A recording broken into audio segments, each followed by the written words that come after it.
शब्द उस दृश्य की व्याख्या कर सकते हैं, मगर शब्दों में उस दृश्य को समेटा नहीं जा सकता।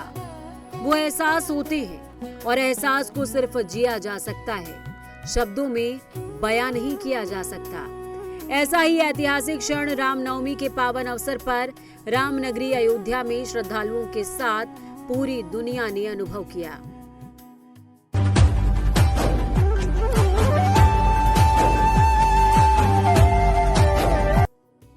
रामनगरी अयोध्या में शुक्रवार दोपहर ठीक 12 बजे अभिजीत मुहूर्त के दौरान प्रभु रामलला का भव्य सूर्य तिलक हुआ, जिसमें करीबन 4 मिनट तक सूर्य की किरणें प्रभु श्री राम के ललाट पर पड़ती रहीं। इस भव्य और अलौकिक दृश्य का अनुभव अयोध्या पहुंचे लाखों श्रद्धालुओं के साथ पूरे विश्व के करोड़ों भक्तों ने किया। अपने घर पर लाइव इस दृश्य को देख रहे करोड़ों भक्तों में पीएम मोदी भी शामिल रहे। पीएमओ की ओर से एक तस्वीर जारी की गई, जिसमें पीएम लाइव टीवी पर राम मंदिर में हो रहे अनुष्ठान को देख रहे हैं और ऐतिहासिक अनुभव के भागीदार बने। पीएम मोदी ने रामनवमी के अवसर पर अनुष्ठान देखने के अलावा भगवान राम की पूजा अर्चना भी की। रामलला के सूर्य तिलक के लिए ऑटो मैकेनिकल तकनीक का इस्तेमाल किया गया है, जिसमें 4 दर्पण और 4 लेंस की एक विशेष प्रणाली शामिल है। मंदिर के सबसे ऊपरी शिखर पर लगे दर्पण सूर्य की रोशनी को पाइप के माध्यम से 90 डिग्री पर रिफ्लेक्ट करते हैं, जो अन्य लेंस और दर्पणों से होकर गर्भगृह तक पहुंचती है।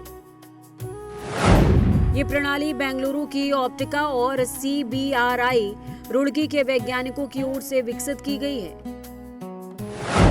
जो बिना किसी बैटरी या बिजली के सूर्य की किरणों को दोपहर 12 बजे सीधे रामलला के मस्तक पर केंद्रित करती हैं। सिस्टम को खगोलीय गणना के आधार पर सेट किया गया है, जिससे हर साल रामनवमी के दिन 12 बजे करीबन 3 से 6 मिनट तक तिलक लग सके। पाइप में इंफ्रारेड फिल्टर का इस्तेमाल है,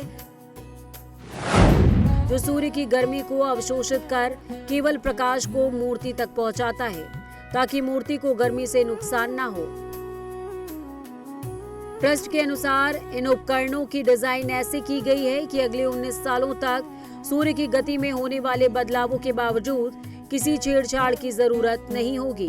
रामनवमी के इस विशेष अवसर पर भगवान को पीले रंग के वस्त्र पहनाए गए और जन्मोत्सव के समय गर्भगृह में 14 विशेष पुजारी मौजूद रहे। तो वहीं इस भव्य दृश्य को देखने के लिए शुक्रवार को 10 लाख से ज्यादा श्रद्धालु रामनगरी अयोध्या पहुंचे थे। ये संख्या किसी भी धार्मिक स्थल पर एक ही दिन में पहुंचने वाले श्रद्धालुओं की संख्या में सबसे ज्यादा कही जा सकती है। इतनी बड़ी संख्या में पहुंचे श्रद्धालुओं की सुरक्षा के लिए सरकार ने भी सुरक्षा के कड़े इंतजामात किए, ताकि भक्तों को किसी तरह की दिक्कत का सामना न करना पड़े। अयोध्या की सुरक्षा के लिए पहली बार AI तकनीक का और 1000 से ज्यादा CCTV कैमरों का इस्तेमाल किया गया। सरयू घाटों पर SDRF और NDRF की टीमें तैनात की गईं, जबकि सादी वर्दी में पुलिसकर्मी भीड़ के बीच में मौजूद रहे। बहुत ही अल्लाह की कृपा से बहुत ही अच्छे से और दूसरा वर्ष ये जन्मोत्सव इधर राम मंदिर भव्य मंदिर में मनाया गया। और जो विधियां हैं, जो पारंपरिक विधियां हैं जो चली आ रही हैं, मैं 35 साल से, आपकी 35वां वर्ष था जन्मोत्सव कराने का, और 34 साल में मैं ही जन्म कराया आज तक। ये इतनी कृपा अल्लाह की रही है।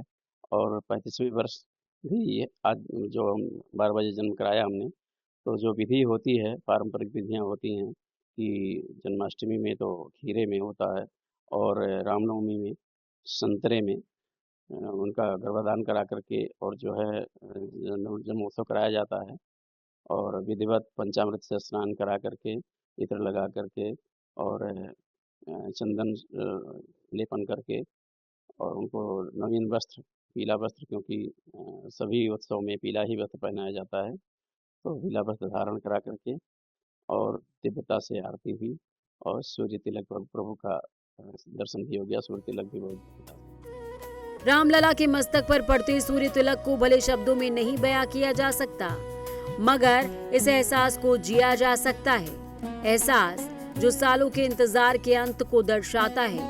एहसास आस्था का, अटूट विश्वास का, भारतीय संस्कृति और परंपरा का।